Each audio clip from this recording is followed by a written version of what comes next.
சந்தேகம் வீட்டு சூழல் தான் என்ற நடுவரினுடைய 3 வரிகள் எனக்கு கேட்கின்றது. பாரக்கல்லாஹு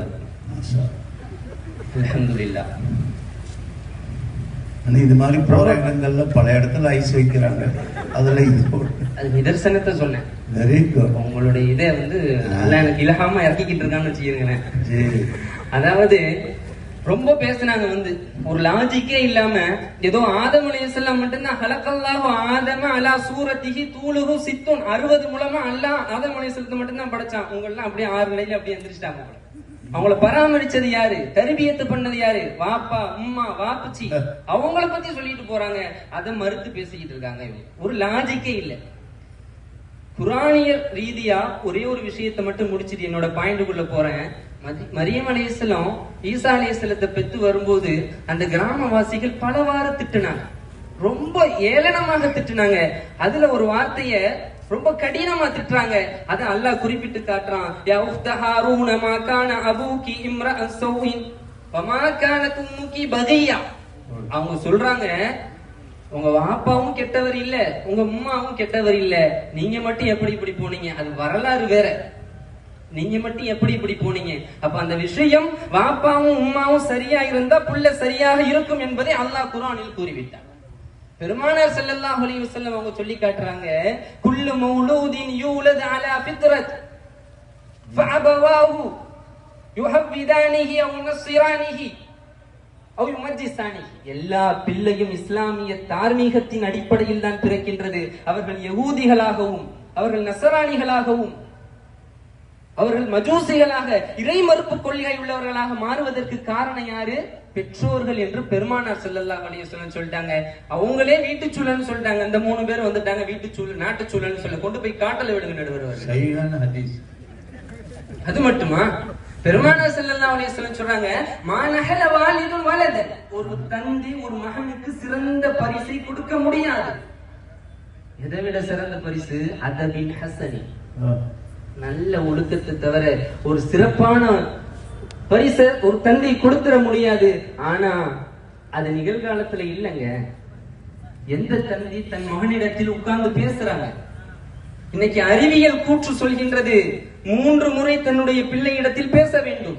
காலையில் எழுந்திருக்கும் போது அன்பாக எழுப்ப வேண்டும். மாலையில் வீடு திரும்புகின்றான், கல்லூரியில் இருந்து வகுப்பில் இருந்து வேலை முடித்து வீடு திரும்புகின்றான், அப்பொழுது அவனிடத்தில் என்ன நடந்தது ஃப்ரெண்ட்லியா நம்மளுடைய கான்வர்சேஷன் அந்த பிள்ளை இடத்துல வைக்கணும். 3வதா சொல்றான் அறிவியல்ல, அந்த பிள்ளை இடத்துல நீ இரவு நேரத்துல தூங்கும் போது சரியா பேசு. அப்பா நீங்க சொல்றீங்க தெரியுமா கூலிப் கலாச்சாரம். அந்த கூலிப் கலாச்சாரத்துல வாயில வைக்கும் போது யோசிப்பான், எங்க வாப்பா என்னை இவ்வளவு கண்ணியமா வழி நடத்தினாங்களே, எங்க வாப்பாவோட பேரை அப்துல்லாவுடைய மௌனானி என்னடா இப்படி சிகரெட் அடிச்சுக்கிட்டு இருக்கிற அப்படின்னு 4 பேரு கேட்பானே அப்படின்ட்டு அவன் எண்ணுவான். அப்படி கொண்டு வரணும் வளர்ப்பு. அப்போ இன்னைக்கு இளைஞர்கள் வழி தவறுவதற்கு காரணம் என்ன? வீட்டு சூழல். ஏன் உட்கார்ந்து பேசுறதே இல்ல? பிசினஸ். பிள்ளைகிட்ட உட்கார்ந்து பேசுறதுக்கு கூட அவங்களுக்கு நேரம் இல்ல. இன்னொரு சயின்டிபிக்கான ஒரு விஷயத்த சொல்றேன். கான்சியஸ் மைண்ட் சப்கான்சியஸ் மைண்ட் சொல்லுவாங்க. பிள்ளைங்களுக்கு 7 வயசு வரைக்கும் சப்கான்சியஸ் மைண்ட் இருக்கு, அதாவது பகுத்தறிவு இருக்காது.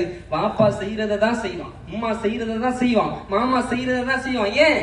அவங்க எல்லாம் அவர்களுடைய ரோல் மாடல், சூப்பர் ஹீரோஸா அவன் நினைக்கிறான். 5 வயசு 10 வயசு வரைக்கும் சூப்பர் ஹீரோஸா நினைக்கிறான். அவருக்கு வேண்டாதவர் வீட்டுக்கு வரும் பொழுது பாப்பா இல்லன்னு சொல்லி அனுப்பு அப்படின்னு சொல்லிடுவான். இவனும் போய் சொல்லிடுவான். சொன்னதோட இது ஜாயிஸ், பாப்பா இருக்கிறாங்க அப்ப இல்லன்னு சொல்லலாம், அப்ப இது ஜாயிஸ் ஆயிடுது அவனுக்கு. ஒரு 10 வருஷம் கழிச்சு கிளப்புக்கு போவான், தியேட்டருக்கு போவான், கூலி போச்சுட்டு ஃப்ரெண்ட்ஸோட அவர் சொன்ன மாதிரி அட்டி போட்டு வருவான். எங்கடா போயிட்டு வந்த? தர்வீஷ் ரஷாத் அஸதுடைய பயான் நடந்துச்சு போயிட்டு வந்தேன். ஏன்? பாப்பா தான் அந்த ஜாயிஸ் ஆகிட்டாரு 5 வயசுல. நான் தான் நினைச்சேன், நீங்க தானே இருக்கிறீங்க. அடுத்து இன்னைக்கு பெரிய மோஸ்ட்லியான விஷயம் இளைஞர்கள் இடத்துல வரவேற்க தரும் நினைக்கிறேன், கம்பேரிங்.